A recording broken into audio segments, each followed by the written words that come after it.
কলকাতা থেকে মাধ্যমিকে কৃতীদের মধ্যে দশম স্থানাধিকারী সোমদত্তা সামন্ত যেমন আমাদের সঙ্গে রয়েছে, তার পাশাপাশি এবার আমাদের সঙ্গে যোগদান করেছে পঞ্চম স্থানাধিকারী অর্ঘ্যদীপ বসাক। অর্ঘ্য, প্রথমেই তোমাকে অনেক শুভেচ্ছা জানাই। কেমন লাগছে বলো? মার্কশিট কি এখনো হাতে পেলে? না, এখনো হাতে পাইনি, আমি স্কুলে যাওয়া হয়নি, এখন বাড়িতেই বিজি রয়েছি। আচ্ছা, বাড়ি থেকে সবাই কি বলছেন? বাবা মা কি বললেন? বাবা মা যখন জানতে পারলেন, প্রথমে তো বাবা ইমোশনাল হয়ে কেঁদেই ফেলেছিলেন, মাও অত্যন্ত আনন্দিত, সবাই শুভেচ্ছা জানাচ্ছে, আমারও খুব ভালো লাগছে। অর্ঘ্যের পরে কি নিয়ে পড়বে?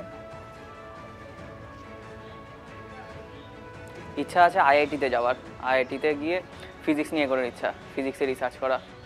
আচ্ছা, তোমার পড়াশোনা শুরু হয়েছে? শুরু হয়েছে, কিন্তু এই মাধ্যমিকের রেজাল্টের কারণে অত্যন্ত চিন্তিত ছিলাম, তো তাই গত দিন ধরে আমি পড়ায় মনোযোগ বসাতে পারিনি। খুব টেনশন হচ্ছিল? হ্যাঁ, খুবই টেনশন হচ্ছিল আর কি। কেন? পরীক্ষা তো খুব ভালো হয়েছিল, তাহলে টেনশন কিসের? এই র্যাঙ্কে থাকতে পারবে কিনা তাই ভেবে? তাই ভেবেও, আর আমাদের বন্ধুদের মধ্যে তো একটা হাড্ডাহাড্ডি কম্পিটিশন ছিল, কে জেতে কে হারে, এই ব্যাপারে অত্যন্ত চিন্তিত ছিলাম। আচ্ছা, সোমদত্তার ফেভারিট পাস টাইম কি? কি করতে ভালো লাগে? নাচ করতে আমার সবথেকে বেশি ভালো লাগে। ডান্সিং ইজ মাই হবি। সময় পাও? নাচটা মাধ্যমিকের আগে লাস্ট 2-3 মাস ধরে বন্ধ আছে, মানে আমি সময় করে উঠতে পারিনি, কিন্তু ইচ্ছে আছে নাচটা কন্টিনিউ করার। আচ্ছা, কোন ডান্স ফর্ম তোমার পছন্দ? আমি ছোটবেলায় ভরতনাট্যম শিখতাম, এখন ওডিসি শিখি।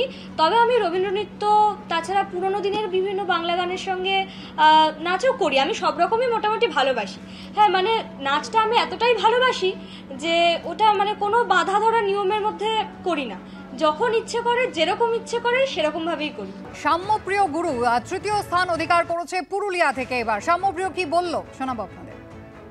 প্রথম দিকে অতটা পড়তাম না, কারণ প্রথম দিকে চাপটা কম ছিল, শেষের দিকে চাপটা বেড়ে গেছিল। যখন এবিটি পরীক্ষা দেওয়া হলো, আর এবিটি পরীক্ষা যখন ভালো রেজাল্ট এলো, তখন মানে এবিটি এতে যে রেজাল্ট হয়েছিল, সেই রেজাল্টটা কি বলবো, মোটিভেট করেছিল। তো তারপরে পড়াটা বাড়িয়ে নিয়েছিলাম, কারণ এবিটি এর পরে মাধ্যমিকের মধ্যে মনে হয় 1.5-2 মাসের মতো গ্যাপ ছিল। তো তখন পড়াটা বাড়াতেই হয়েছিল। আবৃত্তি করতাম, আমি আবৃত্তি 9 অবধি করেছিলাম, তারপরে আবৃত্তি ছেড়ে দিয়েছিলাম।